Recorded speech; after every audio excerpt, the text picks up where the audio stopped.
What is going on, guys? Welcome back to another video. Today we are doing the NFC and AFC Championship predictions for the 2016 through 2017 season, the NFL season. So first I'm gonna want to recap the games that went on this past weekend. I won't go into too much detail on it. I'm not gonna do that. But if I do go too long, I will put a timestamp in the description. So if it's there, that means I talked about the games a little too long and you can just skip if you want to. But if it's not there, then I really didn't put too much time into the recap. So if you want, a matter of fact, I'll just put a timestamp anyway. Who cares? You guys probably don't even care about the recap. But I just want to go over it because there's only 2 games. I mean, this video would be 2 minutes long if I go over 2 games. So the Seahawks at the Falcons. I honestly thought this was going to be a really close game. Did I see it coming? Blowout? Yeah, possibly. I did see it coming, but I really didn't think it was going to. There's a chance for everything. There's a chance that the Browns could go 16-0 next year, but it's not going to happen, right? So I thought that the Falcons and the Seahawks were going to be a really competitive matchup. Because I liked the matchup a lot, and I think it was really close there at Seattle, and I thought it would be really close here at the Georgia Dome, but that was not the case whatsoever. The Seahawks got stomped on, and Russell Wilson, which is all over the place, had to run all over the place. That Falcons pass rush really got going, and all year they weren't really getting sacks besides Vic Beasley. You weren't seeing much pass rush coming from the Atlanta defense whatsoever. And against the Seahawks and an iffy offensive line, a lot of people say it's good, a lot of people say it's bad. In my opinion, that offensive line is terrible. Yeah, they really had a lot on their hands that past weekend from the Falcons pass rush. And as far as the pass defense goes, it was phenomenal. It was great. So, the Falcons really got their revenge there against the Seahawks. And I told you guys, straight from the get-go. I mean, I didn't think this was going to be a blowout, but I knew the Falcons were going to win just because of, I don't like the Seahawks in away games. I don't like the Seahawks in road games. Whenever it's a really high-powered team, but whether it's a high-powered defense team or a high-powered offense team, I'm just not going to pick the Seattle Seahawks in away games. They don't play the same, in road games than they do at home. You've got one of the best stadiums as an advantage in football, so much so that they call your fans the 12th man. I mean, that's self-explanatory right there. It's just you have such a great advantage at the CenturyLink Field that, you're a completely different team when you're in road games. And I knew that. So, like I said, I just didn't know it was going to be this bad. It was bad. So, that happened, and the Falcons move on to the NFC Championship game. Moving on to the Texans at the Patriots. I mean, for a little bit, the New England Patriots and their fans had a little scare that maybe the Texans could come back in this game because they're at halftime. It was as close as 17-13, and before the field goal that the Patriots put up, it was 14-13. After, I believe, a 14-0 start. I believe it was a 14-0 start. So that sucks. But the Texans did the Patriots did what they had to do, and the game ended up being the same result. Everybody knew it was going to be, even Texans fans, even the Texans coach, even the Texans players knew it was going to be a blowout. I bet they themselves were surprised that it was this close in the beginning. But Tom Brady did what Tom Brady had to do, and the Patriots rout the Texans. Moving on to the Sunday games, we got the Packers at the Cowboys. That was the first game as opposed to the second game because of weather conditions. The Steelers and Chiefs game had to be pushed back to 8:30. So the Packers and the Cowboys was just one of the most. I mean, it wasn't as good as the Cardinals-Packers game last year, that playoff game last year, the divisional game. It wasn't as good as that game, but wow, that was a great game. You've got the Packers who straight from the start scored plenty of points and shutting down Dak Prescott and that offense. And at one point, everybody thought, maybe this is the time to turn off the TV because you really don't see the Cowboys coming back at this point, and you should just hand the Green Bay Packers the NFC Championship game right there. But that was not the case at all. The Cowboys came back. Dak Prescott the whole game really didn't play that bad whatsoever. He did make a couple mistakes like that Micah Hyde interception. You see press coverage there. You see man coverage, press coverage. That is not a good idea to throw that screen. So I don't know what he was thinking there. I don't know if... I mean, you could tell the guy wasn't paying attention. I mean, as soon as the ball was snapped, he just threw it as what you're supposed to do in screens, but he just didn't think Micah Hyde would have read that so quickly like it was Madden. But, yeah, he did make some mistakes, but he did do pretty well. I don't have any knocks on Dak Prescott. He had a phenomenal season. A lot of people were saying that because he's a rookie, he would fall in these situations in the playoffs. Sure, he lost the game, but he did not play bad whatsoever. And I think he proved himself there. But Packers played a great game. They played a phenomenal game. Sure, I mean, at one point you had to have guessed that the Packers defense were going to give up that many points. I mean, come on. So quickly like that, they were going to allow a comeback. The Packers defense just isn't good. And that's why they've got a hell of a matchup here against the Falcons. But, yeah, the Packers hit that perfect field goal. Mason Crosby, say what you want about these kickers nowadays, that all these kickers are talented and 50-plus yarders don't really matter anymore. I don't care what you have to say. If the game is on the line, your team depends on you. Everybody, millions are watching you, hoping that you're either hoping or not hoping that you get this kick, that you make this kick. And you kick it the first time, all the stress is off your shoulders. It looks great. It goes in. But the whistles are called, there's a timeout. Now you're thinking to yourself, holy crap, I have to do this again. So the fact that he did it twice, and the first one went right through. The second one, I was kind of like, this doesn't look like it's going to go in at all. Because it kind of curved, but then it stood straight and went right in. So, yeah, that was a phenomenal kick. He kicked the ball in twice from 51 yards. So, sorry if I get the hiccups a little bit because I just ate. And I don't know, every time I do videos after I eat, I always get, the hiccups or something like that. So, anyway, hopefully it doesn't continue.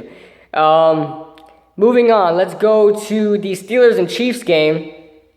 This Steelers and Chiefs game was all right. It wasn't anything special to me, but it was pretty good towards the end. There's a controversial call with Eric Fisher holding during the 2-point conversion. You could make a case for that. I'll just say it stands as call. He held, but fine. But, it really did. If you look at it in real time, it doesn't really look like he held, in my opinion. He had James Harrison going, and then James Harrison tried cutting around, but Eric Fisher wasn't having that, so he turned around and pushed him to the ground. I really don't see that as a hold, in my opinion. But it stands as called, and if that call, if the refs didn't, have that called, the score would have been 18-18. And something tells me that the Chiefs were going to win that game. I mean, they had a great drive down the field, converting on 4th down twice in that situation on that drive. So, yeah, I think the Chiefs could have won that game, but Steelers won that game, and yeah. Moving on to the AFC Championship, we've got the Steelers at the Patriots. The Patriots are favored by 6, but I can't see it happening here. I think the Pittsburgh defense has really been stepping up as of late. We've had problems with them and their pass defense before, but I think they will handle the Patriots pretty well here. I don't think it's going to be a blowout by the Patriots in any sort of fashion. In fact, I think that the Pittsburgh Steelers will cover this spread. The Steelers, in my opinion, sure, you could pick them to win, but I really don't have any confidence going into them after the game they just had. They did not score a touchdown at all. They scored 6 straight field goals. That's not good. You really need to score in those situations. You need to score touchdowns. So, I mean, if they made 2 touchdowns out of those 6 field goals, it could have maybe got us some more confidence, but as of right now, I don't have much confidence for the Steelers facing the Patriots right now. Can the Steelers win? Yeah, absolutely. They're a great team, but we'll see what happens. I'll take the Patriots to win 22-17. I'll take Pittsburgh plus 6. Packers at the Falcons. This is just a bad matchup for the Packers. Not so much the fact of Packers offense and the Falcons defense.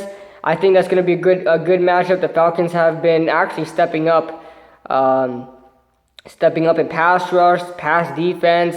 They're really doing well right now, and we'll see how they face off against Aaron Rodgers and his receivers.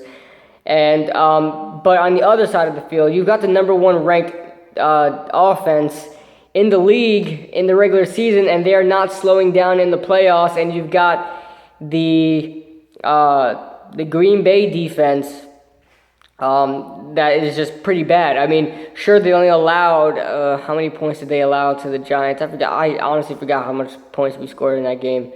Was it 13 or something like that? 10 or 13? I don't think that's a good representation of how bad this Green Bay defense is. Eli Manning could have easily thrown for 400 yards in that game. A lot of receivers dropped balls, a lot of missed opportunities, and Eli threw for 299 with all that against him. So, and then Dak Prescott does his thing on the Green Bay defense.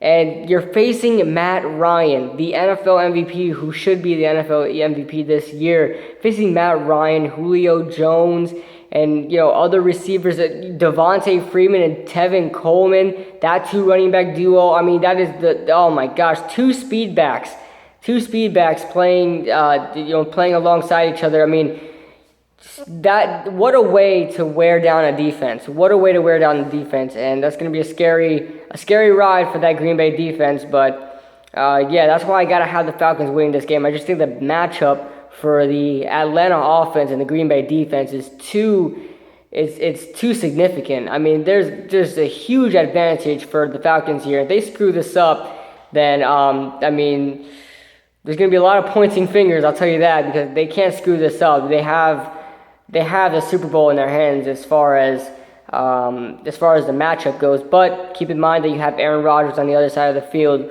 on the offensive side. So that's going to be a great matchup there. So, but I'll take the Falcons to win this game 37-31. I think the Packers would do all they have to do. Aaron Rodgers would do all he has to do. But it just won't be enough for this Atlanta offense that just keeps scoring and won't slow down. So Atlanta is favored by 5. I'm going to have to take the points there. Not saying that Atlanta will blow them out in any way. I just think that Atlanta is just too good to compete with right now. Too good to try to keep a higher score than them. It's going to be hard to do that. So yeah, 37-31. That is my predictions, guys. This video is longer than a lot of other videos, and I only explained 2 games and recapped 4. So that's how you know I talk a lot in these videos. So if you like the video, make sure you like. If you're new here, subscribe. I have made the decision, guys. I have made the decision that I will be trying my best to do all 32 teams. A recap for the 32 teams. I'm setting up a system right now that I can give you a lot of information but not be talking forever. So that's just not what I want to do, because I know not everybody will watch the videos, because a lot of my fans are Giants fans. A lot of people that watch me, rather, I wouldn't call you guys fans, but a lot of you people that watch me are Giants fans or Eagles fans or Cowboys fans, because it's the whole NFC East thing, and Washington Redskins fans too. But I want to do it all just so I can bring in a bunch of NFL fans, not just NFC East fans. I want to, bring in a lot of you guys. So you got a lot of you guys can watch me. I want to be an actual analyst channel. I'm trying to do that. I started off as just a Giants channel. This past few years, I've been a Giants channel and NFL prediction channel. But I want to be an all NFL channel. That's what I want to do. So I'm coming up with a system. I already reviewed the Browns. I already have it written on a paper. Everything I want to talk about. I wrote down stats. I wrote down free agents, all that stuff. But I want to organize it in a way that I want to keep it very packed of information and what I think about that team and where they're going moving forward, and not try to bore you guys at the same time. So. Like I said, if you guys like the video, leave a like on this video, and subscribe if you're new, and also leave a comment and let me know who you think is going to make this Super Bowl. that's all. That's all I got for you guys today. I'll see you guys in the next video. I'm all over the place, but yeah, see you guys later.